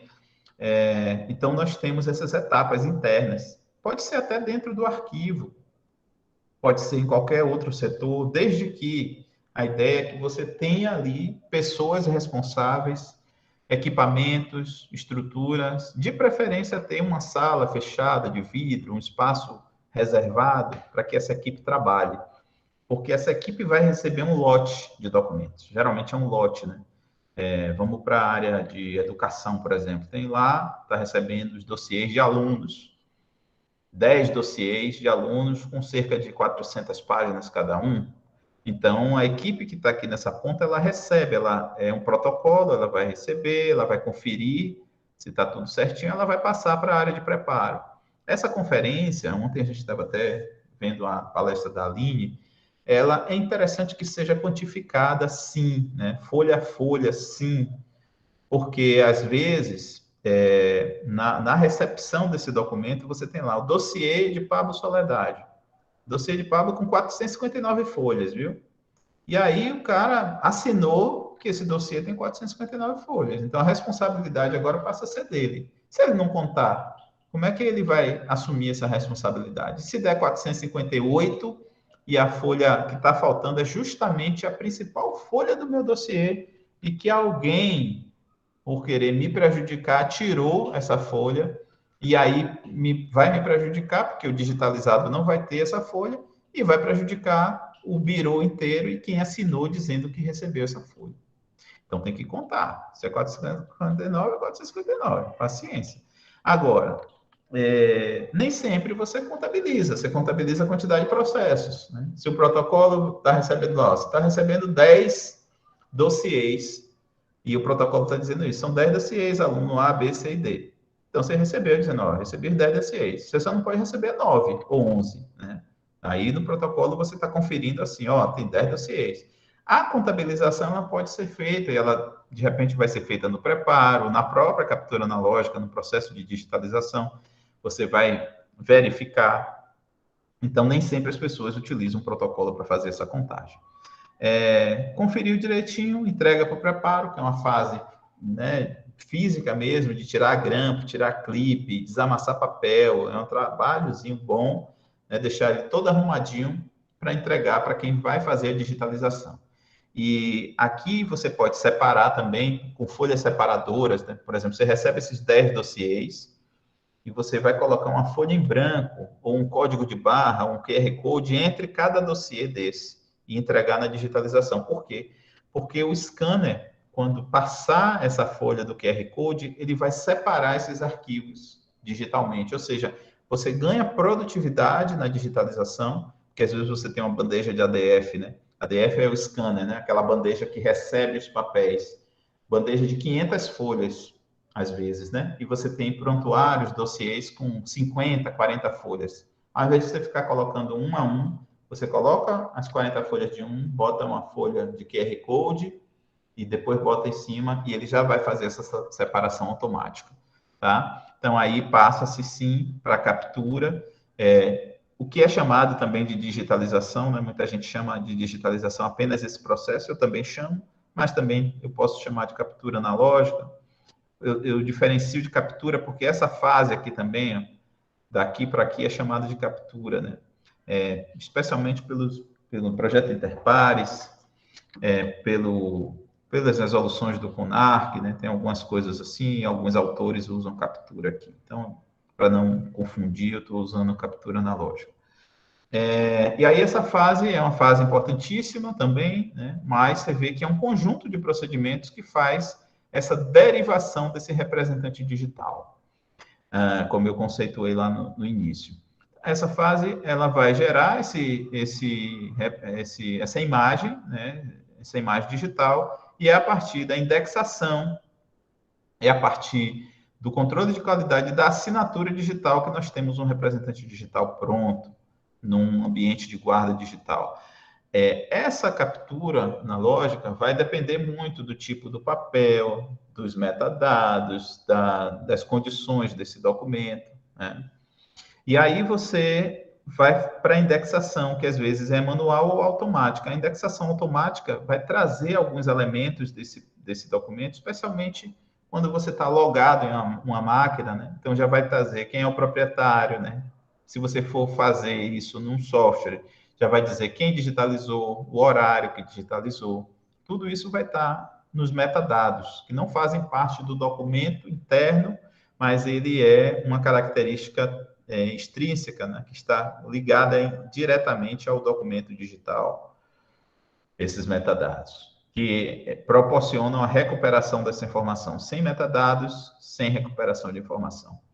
A indexação, então, ela é feita aqui. Manual, quando eu preciso inserir manualmente nomenclatura de arquivo, algumas informações que também vão facilitar essa recuperação. E a extração de dados, que é obrigatória ou não é obrigatória, desculpa. Ela pode acontecer ou não. Essa extração de dados, ela é, por exemplo, ICR ou CR, né? Quando você faz um PDF pesquisável, você consegue puxar informações ali desse PDF pesquisável para um banco de dados e servir também para a recuperação da informação. O controle de qualidade, que está aqui por uma questão didática, mas ele permeia, assim, todas essas fases, né? Eu estou para mudar, inclusive, essa figura, trazendo essa perspectiva do controle de qualidade, passando por tudo isso, mas, em algum momento, eu preciso fazer esse controle de qualidade acontecer de uma forma mais robusta. E assinatura digital, controle de qualidade, guarda digital, controle de qualidade. Por isso que eu estou falando que ela sempre tem que estar aqui, né, nos processos de validação. Tem até um fluxograma que eu vou mostrar para vocês daqui a pouquinho, que traz essa perspectiva. E aí, feito esse controle de qualidade, se está tudo certinho, se a quantidade de páginas corresponde, se tem alguma página que está de cabeça para baixo, se tem algumas situações dessa, aí sim você vai para a assinatura digital, você vai certificar e assim gera seu representante. Se você não tem esse controle aqui, né, de repente você vai perder uma assinatura desnecessariamente. Se você deixa esse controle para fazer antes da extração de dados, você pode correr o risco de a extração não ser bem feita. Então, é importante você ter uma fase realmente aqui que diga, ó, esse documento está ok, pode ser certificado, e aí pode guardar. Aí vem a assinatura digital, que é o que eu falei para vocês, Lei 14.063, Decreto 10.543, MP 2200, né? São regramentos que determinam como se fazer essa certificação digital. E aí nós temos a guarda desse documento, desse representante digital, e essa fase 2, que eu chamo aqui, que é a gestão e preservação, né, gente? Como é que a gente vai gerir, como é que a gente vai fazer migração, refrescamento, né? A migração por exemplo, às vezes de formatos. É um PDF que vai se transformar, por exemplo, se você tiver num repositório digital confiável, num IP, num DIP, né? Em pacotes de submissão de informação que não dependem de formato especificamente para poder fazer esse armazenamento. E aí você tem no input e no output os formatos que você quer. No input, você pode ter, de repente, um documento em TIFF, né, em JPEG, em PDF, e aí ele entra num repositório digital confiável, a parte perde esse formato especificamente, ele se transforma num pacote de submissão de informação desse jeito, e no output, na saída, né, no delivery, você tem ali um documento no formato que você também está solicitando, num PDF, num TIFF, enfim. A remontagem é física, né, do físico, do papel, que às vezes você precisa, digamos, separar internamente aquilo como estava. Não é recomendável colocar clipes nem grampos novamente, grampear o documento, mas você pode utilizar um papel alcalino, né, com pH neutro, para poder fazer a preservação, especialmente de documentos permanentes, tá? E aí fazer essa devolução do físico, fazer a devolução do físico, tá? Esse é o fluxograma que sempre nas aulas eu digo que eu vou melhorar essa resolução e não consigo, porque o Pisagem ainda não consegui entrar nele para poder fazer, mas representa isso aqui, né? Representa isso aqui, só que de formas diferentes, né? O fluxograma traz esses quadradinhos, a bolinha significa início, né? Essa vermelha fim, conferência, validação. Tudo que é verde é controle de qualidade, tá vendo? Todas as etapas aqui tem controle de qualidade, né? Conferência e preparo, recepção, aí vai para preparação, Se tiver tudo ok, vai. Se não tiver, volta, né? E a mesma coisa, se tiver tudo ok aqui no preparo, vai seguir para digitalização, para captura. Se não tiver, volta. Então, esse é um fluxograma que eu vou melhorar, prometo a vocês. E aí nós temos o gerente desses projetos de digitalização, você aí, futuramente, eu não sei, de repente já tem até gerentes que estão aqui se aperfeiçoando, né? Se atualizando. Então, o gerente ele precisa ter essas características, né? De saber ouvir as pessoas, de saber falar com as pessoas, de ter respeito e respeitar a equipe, né? O gerente ele está meio ali em cima do muro, né? Então, ele está fazendo essa intermediação dessas relações técnicas entre o cliente, entre a empresa, entre a equipe, né? E aí ele precisa ter uma boa, assim, o supervisor, o nome já diz, né? Supervisão das coisas, superaudição e supertato, né? Precisa ser uma pessoa realmente que tenha essas capacidades de identificar. Não é recomendável muito que esse supervisor ele também assuma esses papéis administrativos. Só que não, né? Muitos projetos, o supervisor acaba tendo que assumir essas responsabilidades, mas, enfim, não pode perder o foco e a supervisão do processo. Às vezes até sair um pouquinho do birô, olhar de fora, entender o que está acontecendo, perceber quais são as nuances da equipe, os indicadores em relação à produtividade, a controle de produtividade, a qualidade dos projetos, definir esses indicadores internamente. Precisa ter uma pessoa que tenha um bom treinamento e que tenha capacidade de treinar também a equipe, né? De organizar o time, de perceber mudanças internas, pessoas que não estão conseguindo produzir bem no scanner, de repente tem uma excelente habilidade no manual, e ao invés de demitir ou de criticar essa pessoa, você conseguir fazer essas mudanças internas. É interessante também ter uma experiência na gestão de projetos, em PMI. É interessante ter, não significa dizer que é obrigatório. Ah, Pablo, mas eu estou começando agora, o que é que eu faço para atingir esse nível? Participe de projetos, né? Até de forma voluntária mesmo. Você, de repente, pode participar de um ou outro projeto, ver as coisas acontecerem, para ir podendo pegar essa bagagem, né? E não é o dia todo, não é um mês inteiro, que você precisa trabalhar, precisa ganhar dinheiro. Então, pega uma hora da sua semana, 2 horas, um turno, diz, hoje eu quero dar uma olhada no funcionamento de como é que está acontecendo essa digitalização em tal local. Se coloca à disposição, se trabalha como voluntário numa instituição, uma instituição filantrópica, sei lá, começa a fazer um network também para ter essas visualizações e conseguir ir na prática. Isso é uma coisa que eu recomendo sempre. Resiliência, tranquilidade, né? Boa técnica. A gente, num projeto, se a gente se desesperar com o papel que entrou no scanner e amassou, com um grampo que não foi retirado no preparo e arranhou a lente do scanner, tudo isso vai acontecer. E a gente precisa ter tranquilidade para isso, né? Ah, mas como é que vai acontecer? E a qualidade? Estou falando de produtividade e qualidade. Somos seres humanos, erramos, né, nos processos. Então, acontece muito isso de projetos terem documentos amassados, rasgados. Então, a gente precisa ter esse cuidado, esse traquejo, para evitar que essas coisas aconteçam, mas, se acontecerem, quando acontecerem, termos tranquilidade para poder resolver esses problemas. Bom, gente, por enquanto está tudo ok. Deixa eu tirar aqui um pouco a nossa disponibilização de slide. E quero saber se está tudo ok, se tem perguntas até aí, né? A gente está chegando a uma finalização dessa parte, certinho como eu gostaria, porque tenho ainda uma brincadeirazinha aqui no Kahoot para fazer com vocês, e aí a gente vê os resultados, tá bom? Porque a oficina a gente tem que colocar a mão na massa também, né? Bom, então, deixa eu voltar aqui para a apresentação. Opa! Vamos lá. Tirei, agora não quer vir. Agora. Bom. Aqui está ela. Fechada essa parte, a pergunta que fica é: será que eu só posso ter um bom processo de digitalização se eu fizer isso tudo, né? Um bom projeto de digitalização, se eu fizer tudo isso que eu falei até agora?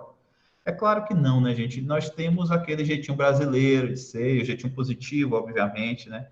Porque temos a situação ideal e temos a situação real, né? A ideal é que a gente tenha todo esse processo, como eu comentei para vocês aqui, mas a real, nem sempre a gente tem os recursos suficientes, as pessoas suficientes, então a gente tem que adaptar algumas coisas, tá? Mas quando vocês fizerem isso, façam com segurança, tá?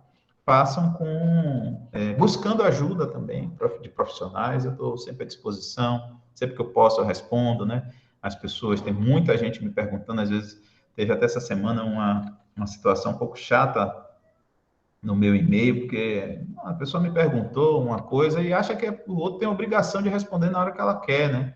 E como ela quer. E disse, não respondo, não tenho desculpa, mas estou com, né, o tempo muito apertado e não consigo te dar uma resposta sobre esse assunto. Ela me fez uma pergunta que seria, nossa, pelo menos umas 40 linhas para eu responder. E a gente tem que saber dizer não, né? Para as pessoas, às vezes. E, enfim, ela não gostou e tal, né? Até aluna, né? Assista a aula e me pergunte na aula, às vezes, em 2 minutos falando, fica mais fácil de fazer. Mas eu estou à disposição, sim, tá? Dentro das possibilidades de responder uma coisa. Quem é meu aluno sabe disso, que eu tenho um acesso muito fácil pelo WhatsApp, tranquilamente, mas não tenho essa obrigação também de, né? Inclusive, meu celular tem 2 pontinhos azuis, né? Se rete ou não, como diz aqui na Bahia, né? Estou retado que você olhou, eu vi que você olhou, tem 2 pontinhos azuis e você não respondeu. Eu digo, não respondi porque eu não consegui responder naquele momento. Mas eu não tiro meus pontinhos azuis, não, por mais pressão que a gente tome. Voltando aqui, então, a essa questão do só posso fazer o processo se você fizer isso tudo, você tem que ter aquele jeitinho mesmo de adaptar, de estruturar, de pensar quais são as melhores práticas e é na experiência, né, no dia a dia, nas suas vivências que você vai tendo esses insights, né, essas ideias, revendo conteúdos também. Então, pega os slides aí que eu estou colocando para vocês e revejam quando necessário for, tá? É possível, então, a gente fazer esse descarte após digitalizar? Sim ou não? Né? Coloquem aí no chat para eu ver. É possível descartar após digitalizar? Quero ver aí se vocês pegaram o que eu falei. Ana Emília disse que não. Se não for documento permanente, sim. Frederico, não. A Nicole, não. Não. Quem mais? É sim ou não? Depende da função. Luciana. Amanda, depende.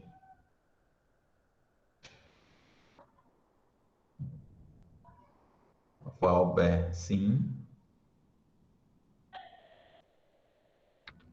Depende. Bom, todas as respostas estão certas e erradas ao mesmo tempo. Brincadeira, não, todas as respostas assim, o sim, não e o talvez, né? E o depende. De fato, assim, é possível descartar se você estiver atendendo à legislação, por isso que tem legislação, contexto e maturidade das instituições.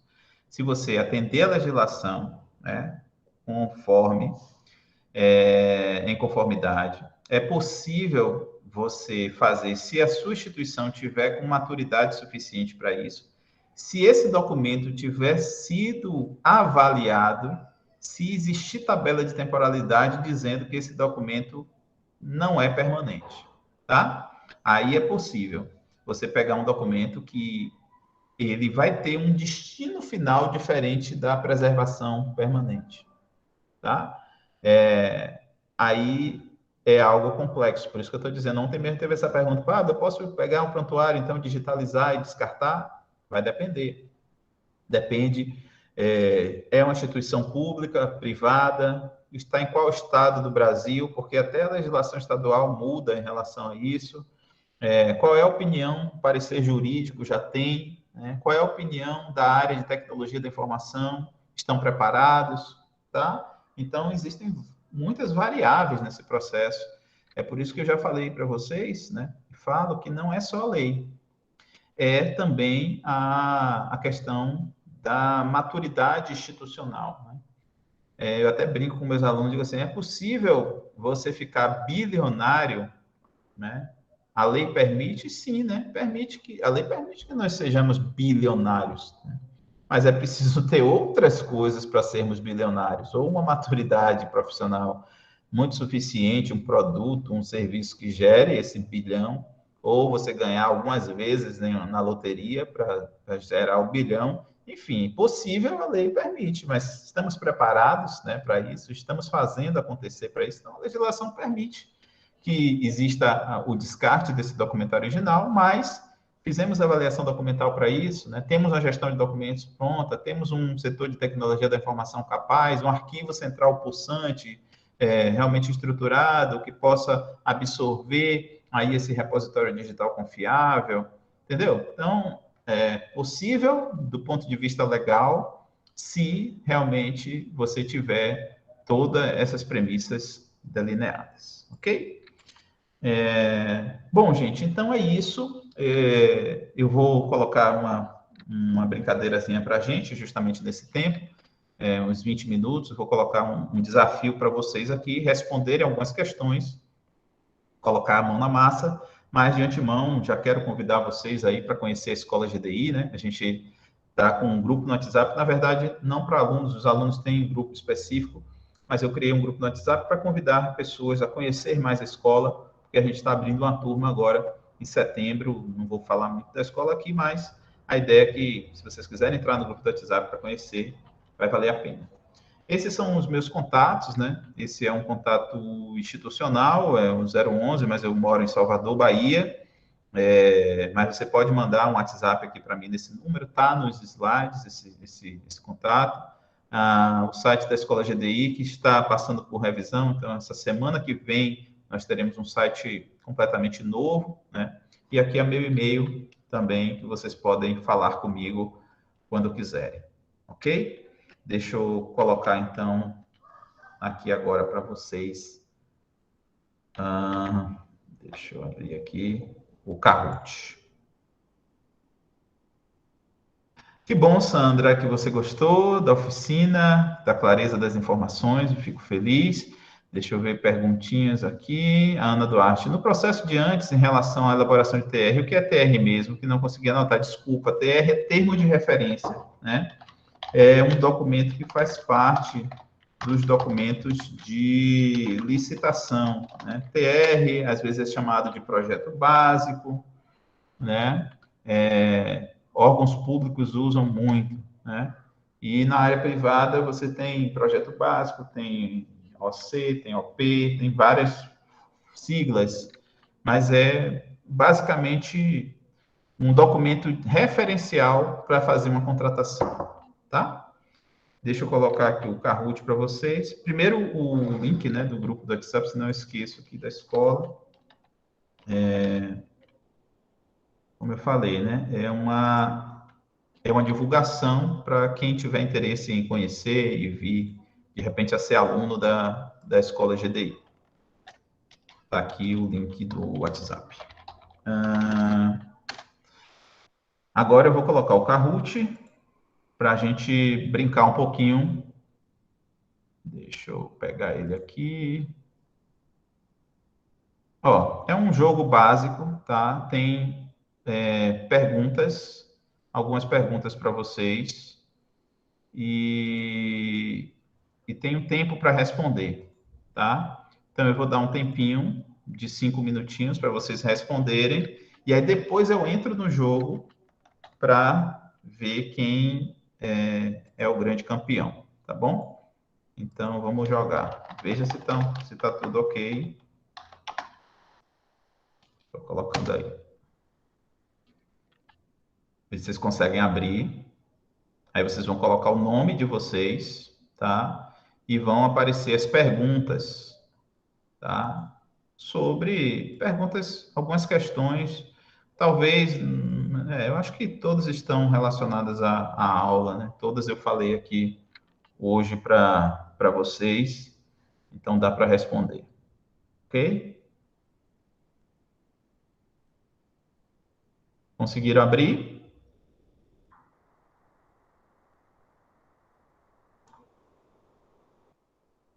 É só colocar o nome e participar do jogo. Vai aparecer essa telinha aqui para vocês, ó.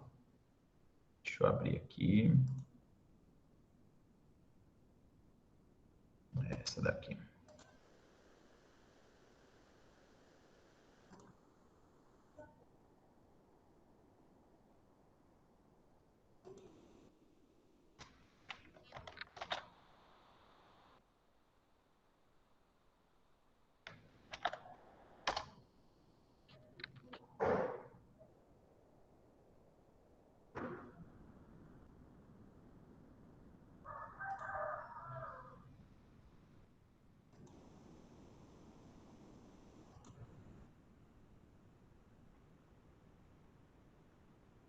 Tá, show de bola. Estou vendo aqui que tem uma turma já, Camila, Valber, Ana Duarte, todo mundo participando. Muito bom. Dá um F5 para ver quantas pessoas tem. Tem 12 jogando. Vamos ver. 15 jogadores agora.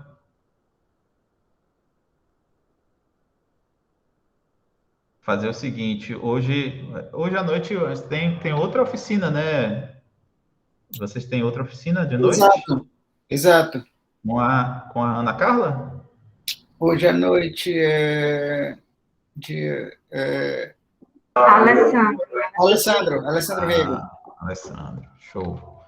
Análise de acervos arquivísticos em realidade virtual. Uhum, tá, joia. E todo mundo aqui é de lá não, né? Alguns participam, outros não. É isso? Só quem se inscreve. Exato. Tá. Não, que eu queria dar um prêmio aqui a quem ganhasse o Kahoot de hoje. Eu ia dar o evento, a trilha da digitalização que a gente está fazendo. Quem tiver, porque esse joguinho é o seguinte, quem acertar mais e mais rápido é que ganha, né? Então, eu acho que eu vou dar esse prêmio, Van Carter. Pode ser? Como? Eu não Eu entendi. estou dizendo que eu queria dar um prêmio a quem ganhasse aí o joguinho, né? O Kahoot, Perfeito. que é o evento que a gente está fazendo, que teve ontem a abertura, foi o primeiro dia. Tem hoje e amanhã também, né? Ok. Manhã e tarde. Então, quem ganhar, eu vou dar a trilha da digitalização Olha para aí, você. pessoal. Que legal. É um evento bom, viu? Bem bacana e Bora que lá, pessoal, justamente participando. traz essas etapas aí.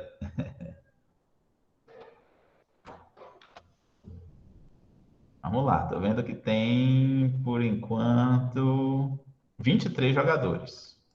Show de bola. Então, vou dar assim mais 3 minutinhos, tá? Vamos até 11h45 com o jogo. Deixa eu aproveitar também e colocar o meu Instagram aqui, que quem quiser me seguir lá, a gente produz bastante conteúdo por lá, tá bom? Tá por aqui. Acabei de compartilhar meu Insta aqui para vocês. Vou voltar lá no Kahoot.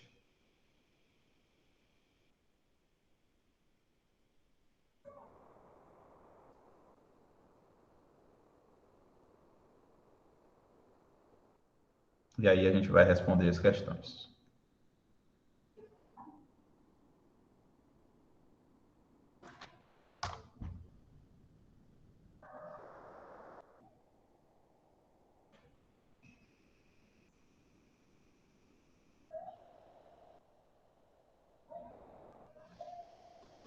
Mais 2 minutinhos, tá? Vou pegar só uma água aqui, o tempo que a internet caiu. Então, eu vou colocar o link novamente aqui para quem entrou agora, tá? Acabei de colocar novamente o Kahoot aí para vocês. Vou só pegar uma água rápida aqui.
E aí, vamos lá, então? Quem será que ganhou? Gostou, né, Sandra, do jogo? Vamos lá, vamos para as respostas. Vou colocar aqui na tela. Tem sim, Sabrina. Eu estou colocando aqui o link.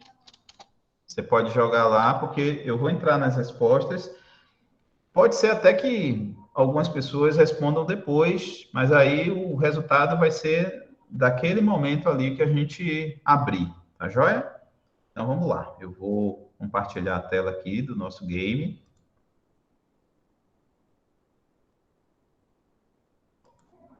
Janela, compartilhar. E aí, claro que eu vou fazer devagar, né? Senão eu mesmo vou ganhar a trilha.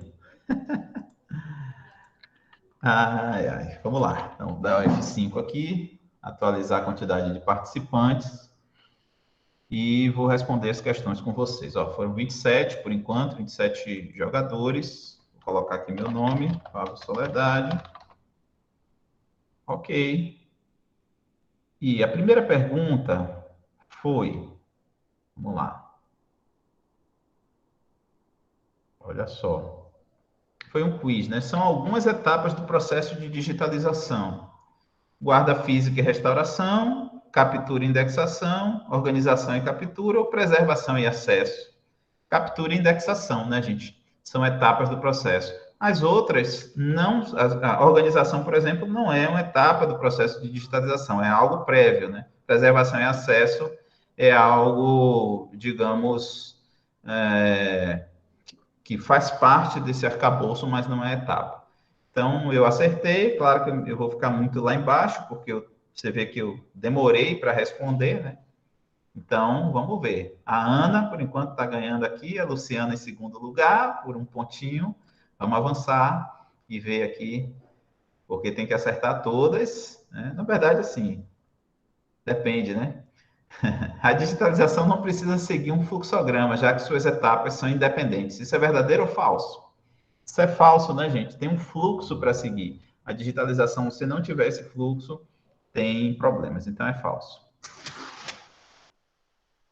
Próxima, vamos ver quem está na frente. Por enquanto, ó, a Luciana assumiu a ponta, a Ana ficou em segundo, a Camila em terceiro. Vamos lá, tentar ver se alguém recupera. Terceira questão, faz parte das ações realizadas na conferência do lote ao chegar em um birô. O que é que faz parte dessa conferência? Assinatura digital obrigatória, qualidade das imagens, contagem de folha quando exigível ou remontagem dos processos. A quantidade de folhas quando exigível, né, gente? Aquilo que eu falei. É importante fazer, mas não é obrigatório. Então, se der para fazer, faça. Vamos lá. Quem está na frente? Olha, a Ana parece que deve ter errado a questão, demorou muito de responder. SM do 7 está em segundo lugar, Ana Duarte em terceiro. Vamos lá. Verdadeiro ou falso? A preparação envolve a retirada de grampos, sujidades, alinhamento das folhas. Isso é verdade ou é mentira? É verdade, né, gente? Retirar grampos, tirar a sujeira, alinhar todas as folhinhas tem que ser feito no preparo para que a parte da captura analógica seja bem feita. Então, verdadeiro. Vamos lá. Olha, não mudou o primeiro e o segundo. Luciana está lá na frente, firme e forte. Será que ganha? Se ganhar a trilha, eu acho que você já está na trilha, né, Lu? Então você vai ganhar outro brinde aí, com toda certeza. O próximo evento da Escola GDI, você já tem vaga garantida, se for você a vencedora. Vamos lá. Quinta questão é um item que precisa ser observado no controle de qualidade do arquivo digital. O que é que precisa? Folhas rasgadas? Folhas com ferrugem? Ausência de página do documento analógico, boa resolução da imagem. Então, no controle do documento digital, é a boa resolução da imagem. Todos esses itens são importantes, mas não no documento digital. Então, é a questão, é o verdezinho. Vamos para a próxima. Avançar, vamos ver. E Luciana errou. Quem passou à frente foi Ana, novamente. Ó. E o Valber está em segundo lugar agora. Maravilha. Camila em quarto, Eri em quinto.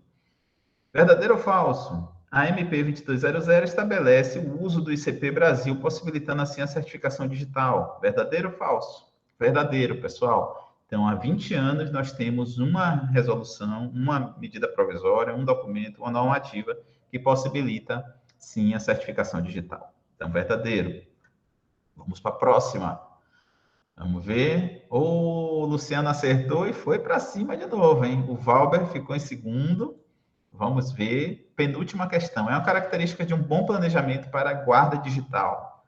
Vamos ver. Liberar o acesso a todos os documentos para a sociedade, pensar na preservação digital de longo prazo, permitir as alterações ilimitadas aos arquivos digitalizados ou manter os arquivos armazenados em pastas de rede coletiva. Características de um bom planejamento, qual seria? Pensar na preservação digital de longo prazo. E é porque o tempo, na verdade, o tempo foi esgotado, eu acabei deixando os 20 segundos, mas a gente precisa pensar numa preservação de longo prazo, tá bom? Eri assumiu a ponta, a Luciana ficou em segundo lugar. Vamos para a penúltima, para a última questão. Agora que eu quero ver. Ao término da digitalização, é possível fazer o descarte de documentos originais sem precisar de qualquer autorização. Isso é verdadeiro ou falso? Falso, né, pessoal? É necessário a gente... Primeiro que o Biru não deve fazer descarte dos originais, né? Deve passar para o arquivo, e aí tem todo um processo com as comissões permanentes, lista de descarte, publicação em diário oficial, especialmente para a área pública. Então, é falso. Vamos lá? Quem ganhou? Quem ganhou? Luciana ganhou na última questão. O Eri ficou em segundo lugar, com 6.266. A Camila em terceiro lugar, o Valber em quarto e a SM do 7. Oi! Passa para o segundo lugar, porque eu já estou na trilha. Já está na trilha, né? Aí, Luciana está dando. Segundo. Então... Ah, Eri? Que maravilha, Luciana, que maravilha.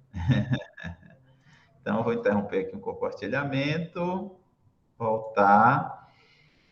Eri, manda para mim aqui nesse e-mail, no contato, @pablosoledade.com.br, pablosoledade.com.br, seus dados, tá? Seu e-mail. E aí eu libero o seu acesso à trilha, porque Luciana foi muito gentil. Ah, Érica, show de bola.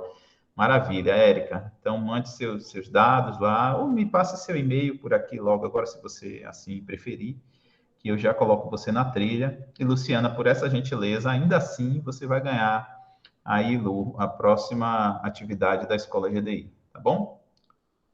Então, é só me cobrar, porque a Luciana já está mais em contato comigo. Ah, a Luciana não devia nem valer, né? Porque é aluna... Estou brincando. Mas os alunos geralmente têm mais vantagem porque vocês estão acompanhando no dia a dia, né?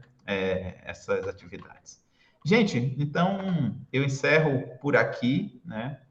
Querendo desde já e novamente agradecer à Associação dos Arquivistas da Paraíba, ao Projeto César, ao UEPB, essa oportunidade de estar aqui com vocês nessa oficina. Van Carder, professor Van Carder, agradeço demais você como host, para mim foi uma grande alegria, né?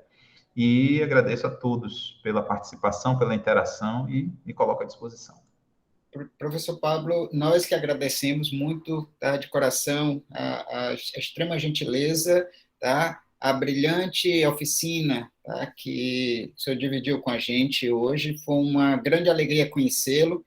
Então, espero que a gente possa estar presente, né, nos próximos encontros presenciais, e em breve. E aqui também pelo projeto César, tá? Nós pretendemos renovar o projeto Sempre às Sextas, tá? Para mais uma temporada, então seu retorno também será muito bem-vindo, tá? Então, e assim, só Obrigado. temos... Para mim, para Paraíba, presencialmente, vai ser chato, você não tem noção, viu?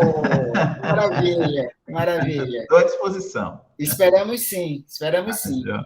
E quero agradecer também ao nosso distinto e fiel público, tá? Então, todos estudantes, profissionais, professores, pesquisadores, tá? nossos alunos, colegas, amigos, né, de profissão. Então, todo mundo que está sempre por aqui, manhã, tarde e noite, não sempre às sextas, né, que a gente está se desdobrando, né, para dar conta de vários aspectos, né, o maior leque possível de aspectos, né, da atividade arquivística. Tá?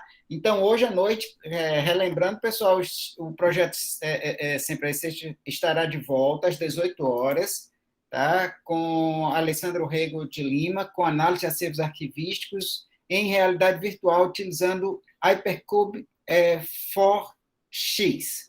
Tá? Então, fica reforçado o convite, tá? Para vocês estarem por aqui. Então, gente, fica nosso agradecimento, tá? Um forte abraço para todo mundo, professor Pablo, tá? Todos os presentes. E se cuidem, né? A pandemia continua aí fora. E vamos para frente. Então, bom final de semana. Maravilha, Mancada. Tem uma fotinha? Tem uma fotinha do pessoal? Será que o pessoal abre câmera aí? Alguns, né, que puderem, obviamente. Seria interessante tirar uma fotinha aí, né? Alguns já saíram, mas tudo bem. Olha, Suzana. Bom você por aqui, Suzana Marinho, Ana Emília. Dá para printar, né, professor Vancari? Tu pode fazer, Pablo? Faço, sim. Agora, para mim, só aparece os 9, né? Parece 9, até 9. Eu não sei se eu consigo colocar mais. Deixa eu ver.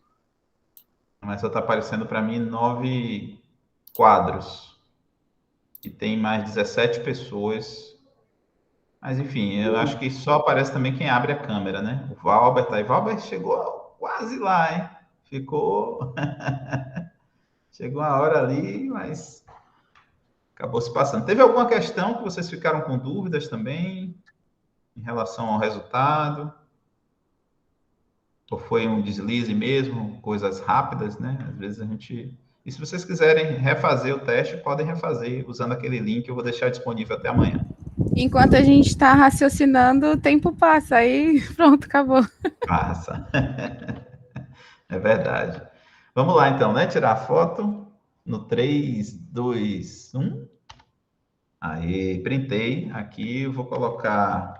Vou mandar essa foto para o seu... Pronto, me envie, por favor. Tá bom?